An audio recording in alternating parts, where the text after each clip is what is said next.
Kabar gembira, PKH BPNT tahap 1 meledak cair. Rp600.000 di kartu KKS ini infonya. Halo Sobat Info Bansos terkini, apa kabar semuanya? Semoga selalu sehat dan dimudahkan segala urusannya. Kembali lagi di channel ini, tempatnya kita berbagi informasi terbaru dan terpercaya seputar bantuan sosial dari pemerintah. Nah, di video kali ini saya akan menyampaikan kabar gembira. Karena tepat hari ini, Februari 2026, ada banyak sekali bantuan sosial yang cair untuk masyarakat penerima manfaat. Jadi, silakan disimak baik-baik, jangan sampai ketinggalan informasinya.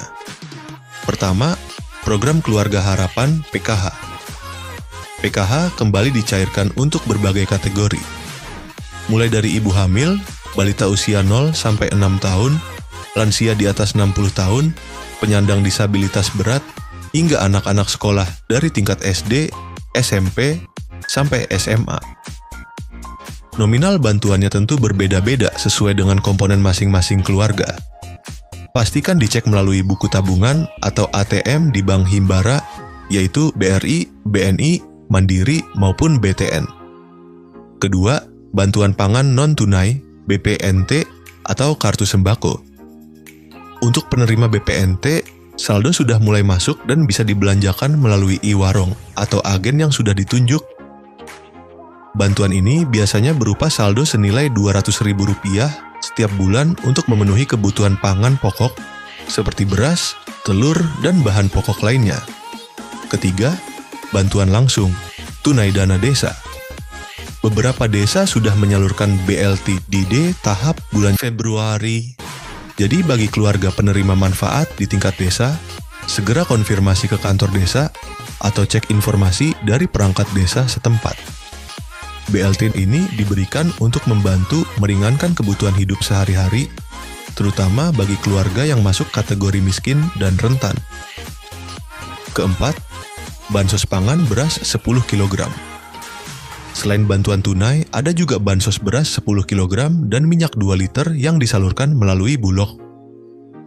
Beberapa wilayah sudah menerima distribusi langsung, baik diambil melalui kantor desa, kantor kelurahan, atau diantar ke rumah masing-masing penerima. Nah, sobat semua, itu tadi beberapa bantuan sosial yang cair di bulan Februari 2026 ini. Jangan lupa untuk selalu mengecek status bantuan melalui aplikasi Cek Bansos Kemensos atau langsung menanyakan ke pihak desa dan kelurahan agar tidak ketinggalan informasi. 7 bansos yang berlanjut di 2026, pemerintah memastikan bahwa bantuan yang bersifat fundamental dan struktural akan tetap berjalan. Ini adalah jaring pengaman utama bagi masyarakat rentan. Program bantuan yang akan cair di 2026 diantaranya itu yang pertama, program Keluarga Harapan PKH. Sebagai primadona bansos, PKH tetap kokoh berdiri. Bantuan ini menyasar komponen vital keluarga, ibu hamil, balita, anak sekolah SD sampai SMA, lansia, dan penyandang disabilitas berat. Mekanisme penyalurannya diprediksi tidak berubah, yakni cair bertahap 4 kali setahun. Yang kedua yaitu BPNT atau sembako, atau yang bisa disebut bantuan pangan non-tunai. Kebutuhan pangan tetap menjadi prioritas nomor 1. Meski ada wacana transformasi ke direct cash, transfer uang digital untuk efisiensi program ini dipastikan aman, yaitu dalam artian program BPNT masih terus berlanjut di 2026.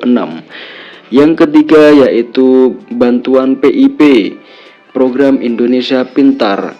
Komitmen mencerdaskan bangsa tidak surut. Anak-anak dari keluarga prasejahtera tetap dijamin akses pendidikannya melalui bantuan tunai PIP. Jadi PIP di 2026 akan tetap berlanjut. Yang keempat yaitu PBI JKN atau Kartu Indonesia Sehat gratis dari pemerintah. Kesehatan adalah hak dasar. Subsidi iuran BPJS Kesehatan bagi 40% penduduk termiskin tetap ditanggung penuh oleh negara. Bantuan beras 10 kg. Program cadangan pangan pemerintah CPP ini diprediksi kuat akan diperpanjang, berfungsi sebagai bantalan saat harga beras gejolak atau terjadi kerawanan pangan. Jadi bantuan beras di tahun 2026 akan tetap berlanjut. Yang keenam yaitu atensi lansia dan disabilitas berat. Kementerian Sosial terus menyalurkan bantuan rehabilitasi sosial baik berupa alat bantu, kursi roda, alat dengar maupun makanan bagi lansia tunggal dan disabilitas. Untuk yang ketujuh, bantuan pena pahlawan ekonomi Nusantara. Ini adalah bintang baru bagi KPM usia produktif di bawah 40 sampai 45 tahun yang sudah lama menerima bansos. Pemerintah menawarkan modal usaha hingga 5 juta rupiah. Syaratnya harus siap graduasi atau mundur dari kepesertaan bansos reguler. Setelah usahanya mandiri ya. Jadi nanti akan ada pengembangan apa skill-skill yang bisa dipelajari dan dipraktekkan.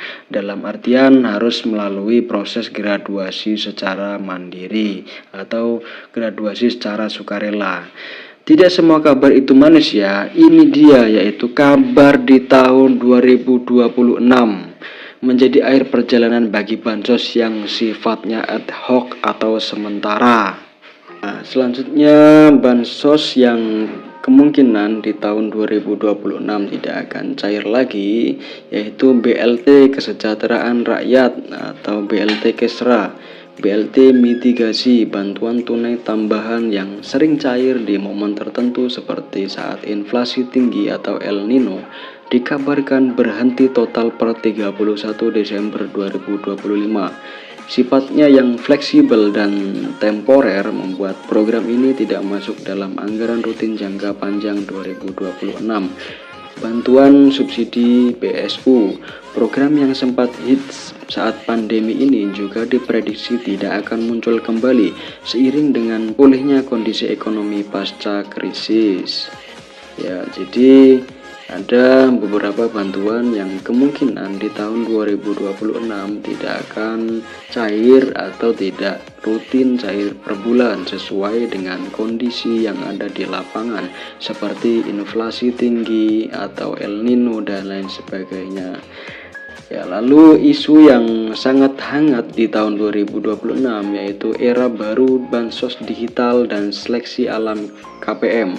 Isu paling strategis di tahun 2026 adalah digitalisasi dan validasi ketat.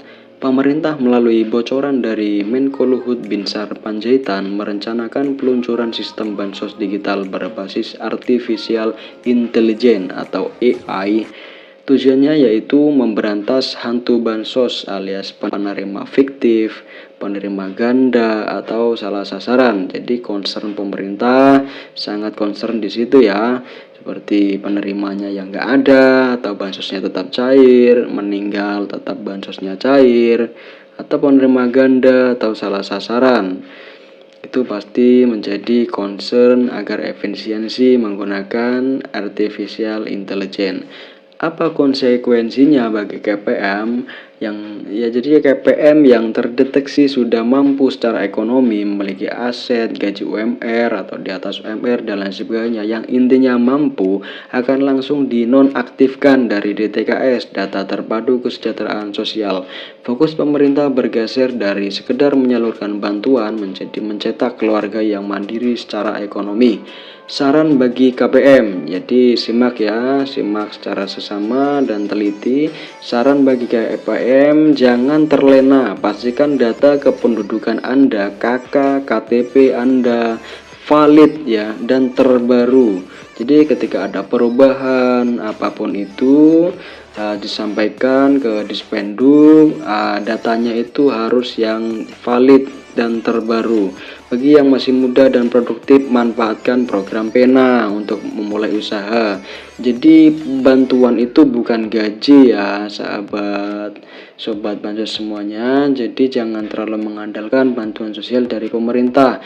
Gunakanlah bantuan sosial itu untuk produktivitas Anda, membantu ekonomi Anda, membantu usaha Anda agar Anda berkembang dan usaha Anda juga berkembang, dan nantinya ekonomi Anda juga berkembang dan stabil. Karena di masa depan bansos tunai murni akan semakin diperketat seleksinya. Jadi tidak semua orang serta-merta gampang untuk menerima bansos ini.